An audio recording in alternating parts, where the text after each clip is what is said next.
Alright, welcome to gel ball ammo video part 2. Here I've got a very scientific test of how hard are the hardened balls, I guess.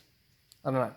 Basically, I'm just trying to work out a way of determining how hard is hard. And so I've got a scale here. I'm going to tear it with the ball in this tube on it, and then I'm going to apply pressure until the ball breaks. Alright, so that squashed at about 4,300.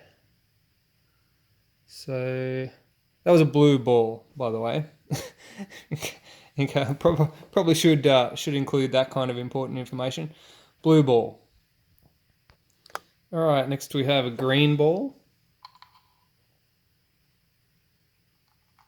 Alright, that started cracking at about 3,100, I think. I'm going to have to watch the footage back in slow motion to pick some of these up, I think.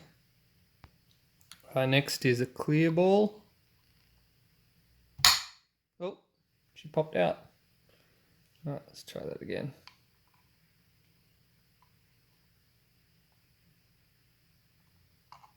Alright, that one cracked at about 2,700, or maybe even a little bit lower.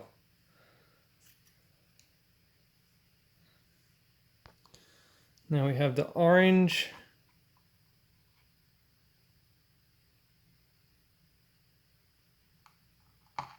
$3,600 that one went at.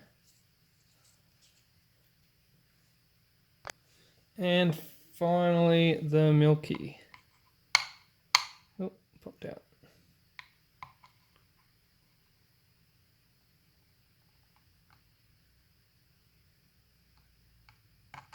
$4,300 the Milky popped at.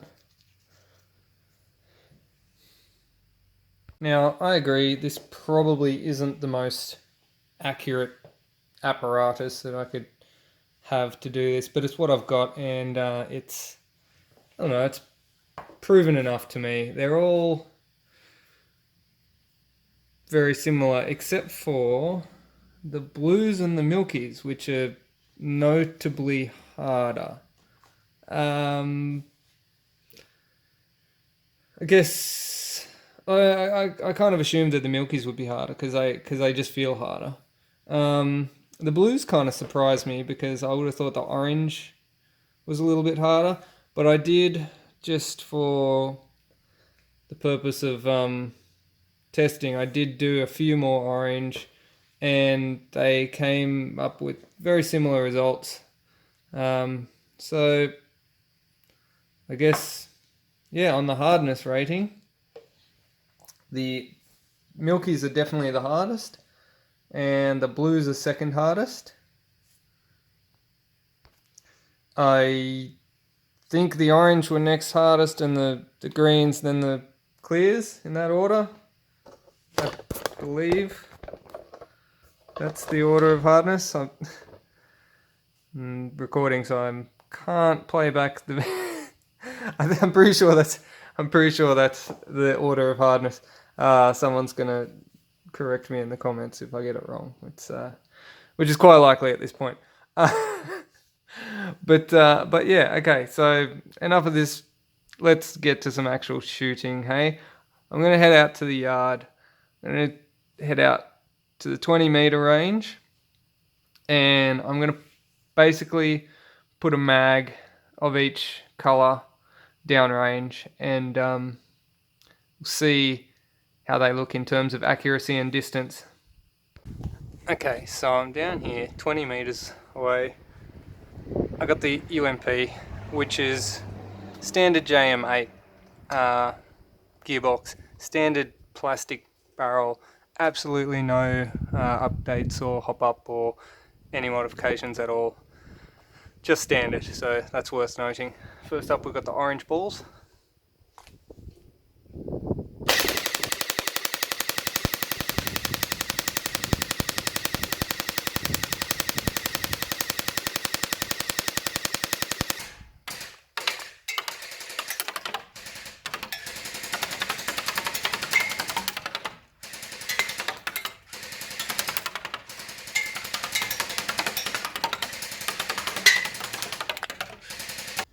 Now, may I get the green balls?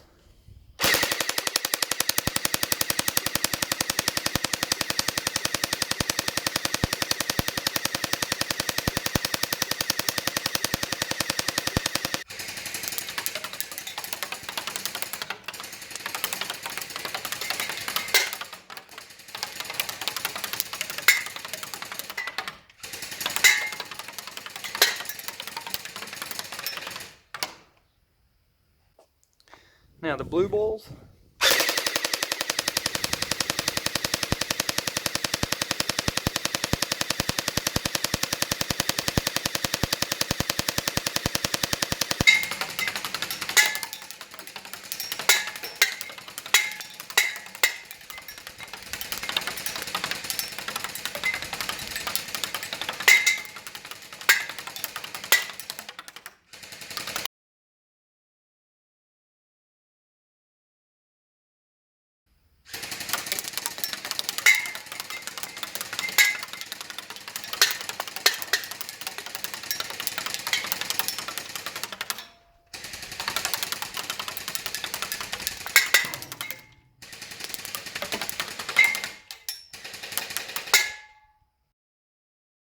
Okay, and last but not least, Milkies.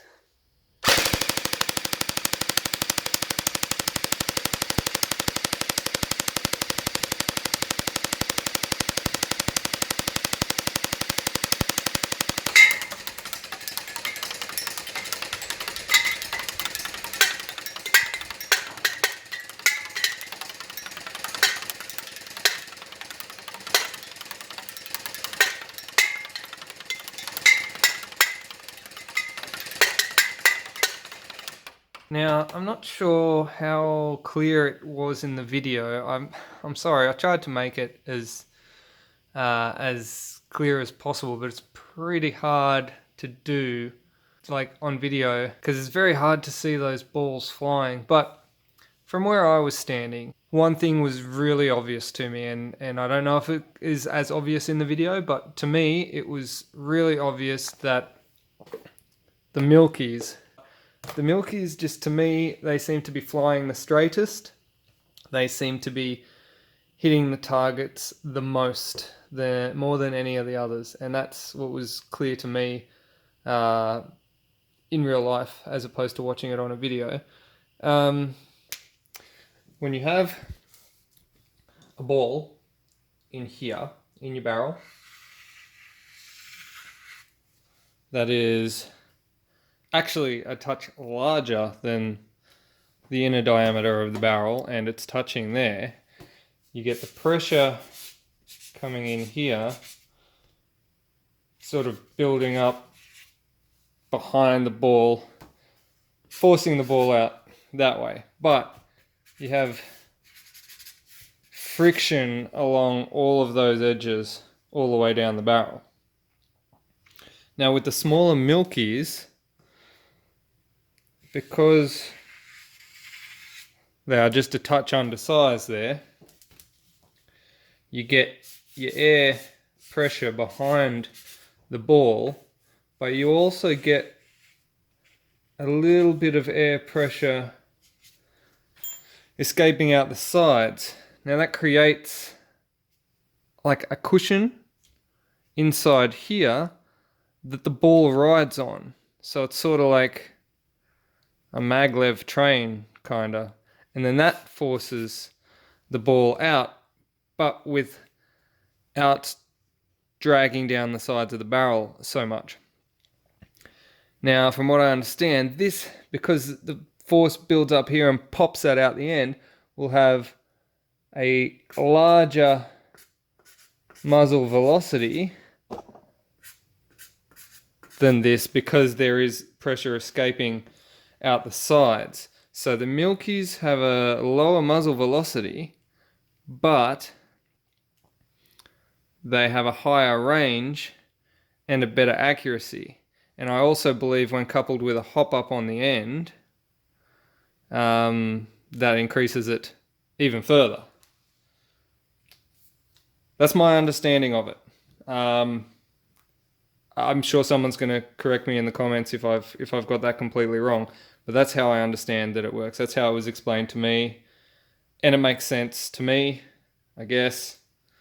So that's how I'm explaining it. I'm sure there's going to be someone who's going to be able to actually explain it better than me. You're welcome to. Go for it. Hit me up in the comments. Explain thoroughly what's going on here. But that's the way I understand it. It's really hard to sort of differentiate all the other balls, but I think the blues did stand out, as I did see them hitting the target a bit more than most of the other ones. But keeping in mind this is a completely standard Gen 8 box with a plastic barrel, no hop up, no upgrades. And again, I could probably make a whole nother video on this. Once you start doing upgrades, I've found that with my Mark 12 that's got a lot of upgrades, had spring upgrades and everything, some of these greens and oranges, I haven't even tried the clears in there to be honest, but find some of the greens and the oranges tend to break up a lot in the barrel, and it could be because they're not as hard. I'll have to give the blues a go in the Mark 12, but I haven't tried them yet. But the Milky Whites tend to be the most reliable in my Mark 12. Now, that probably comes down to a number of factors. It could be the type of hop up that I'm using is like a bucking type hop up. I could run a whole different video just about how different blasters like different type of balls. Like I've had a bunch of blasters that really like the orange balls, and the Milkies just don't seem to perform in them. But then other blasters, the Milkies are awesome, and then there's blasters that don't really care, and I usually just run greens or whatever I can get in those ones. But I mean, me personally, generally, my go-to balls are the orange ones and the Milkies. They're my two generally standard go-to balls. I might have to give these blues a little bit more of a try because they seem to perform well in my tests. So, all right, I'm going to call it. You've listened to me drivel for enough now. Hit that subscribe button because I'm no doubt going to have more videos in the future. If you're wondering why I always say buy me a coffee at the end of the video, if you haven't worked that out yet, there is a link down the bottom there which you can click and you can like just buy me a coffee or a V or something. Just chuck us a couple of bucks, you know, like. Anyway, I don't get paid anything for this. In fact, it costs me a lot of money to do these videos and time. So, you know, if you're feeling generous and you like what I'm doing here and you want me to be able to keep doing it, then buy me a coffee. If not, that's cool too. But hit that subscribe button either way, because that's free, costs nothing, and it's awesome if you do subscribe. All right, catch you later. Peace out.